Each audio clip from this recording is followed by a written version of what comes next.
Now on KGW News, the latest efforts in Washington County to contain a wildfire threatening hundreds of homes. Plus, a new backlog when it comes to getting justice for survivors of sexual assault. Why Oregon State Police are once again facing tough questions. And a look at the alleged leader of a multi-state crime ring caught in Oregon. How the cars were stolen without any break-ins or keys.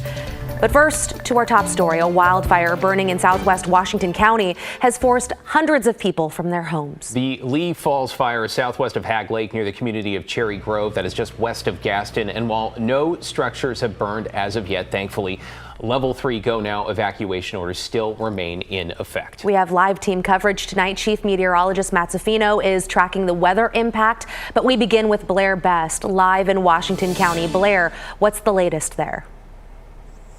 Well, tonight the fire has burned nearly 300 acres and is 0% contained. Many families have come here to the Gaston ballpark. You can see some set up behind me to seek shelter and wait out the flames, just hoping that their homes will be there when they return.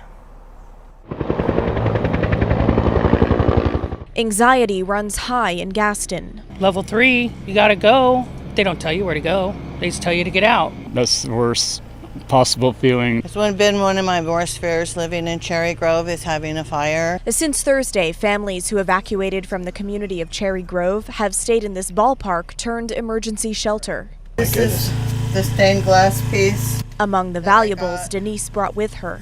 We had an hour, and with a level 3 go now, where you can feel and see the ash just raining down on you. As of Friday afternoon, the fire threatened about 100 structures. None had been damaged. This is like, it's coming right at you. You can feel the heat coming right at you, and the smoke and the ash raining. It's not for the faint of heart. Here's the Red Cross making the rounds.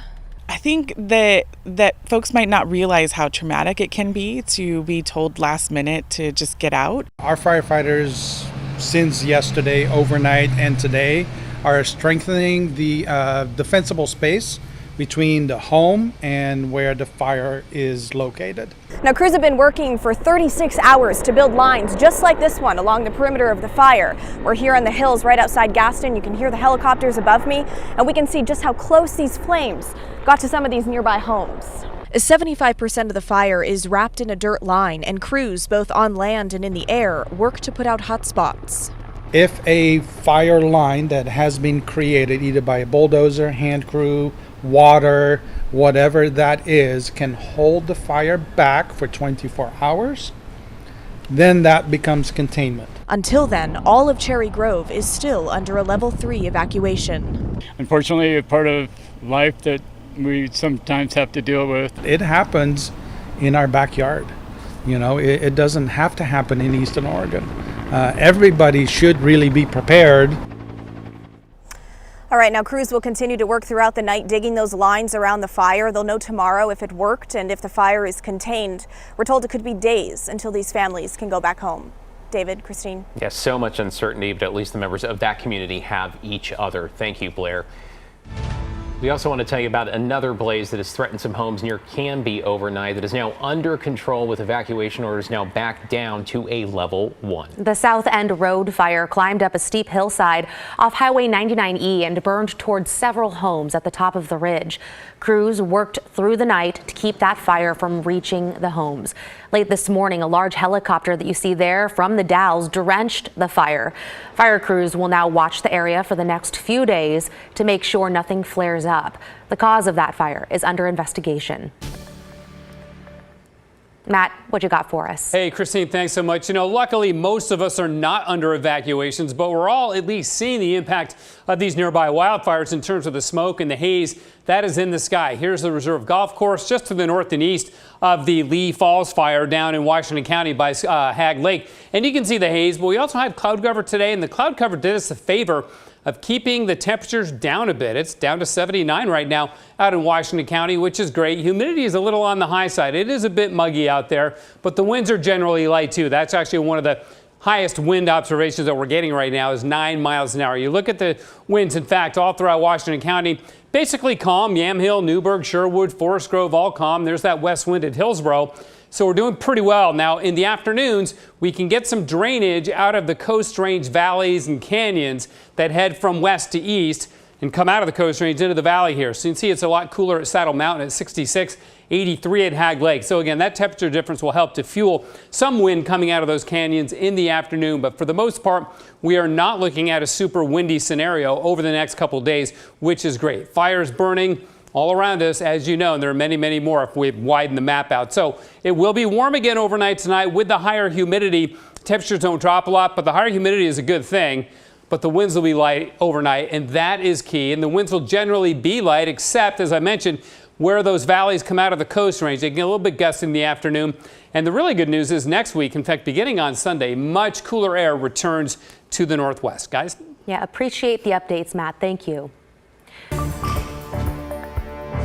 A few years after clearing the rape kit backlog in Oregon, and state officials say it's back. Oregon State Police reports a backlog of about 800 rape kits that need to be processed in a lab. Evan Watson is in the newsroom with an update that even surprised some lawmakers. Evan?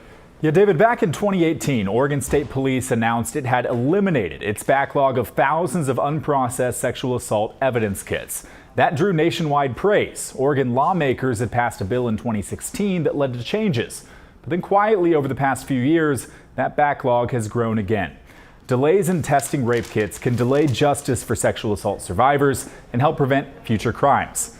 Oregon State Police data shows the backlog started to grow again in 2021, climbing to more than 1,000 pending kits in a given month.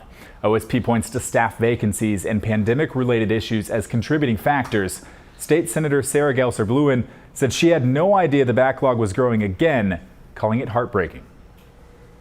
It completely took me by surprise. I had been under the impression that we had cleared the backlog. We were one of the first states to clear the backlog. We had been celebrated nationally for that. We celebrated, and I had always assumed that if there was a problem, somebody would raise that issue, particularly before we grew this large number again. Now, there is some good news here. Data shows the backlog has decreased over the last 3 months. The state police captain told me today that he's confident that trend will continue and the problem will be resolved, quote, fairly quickly. OSP will also testify in front of lawmakers about the kit backlog at the end of next month. David? Thank you, Evan. Appreciate that update.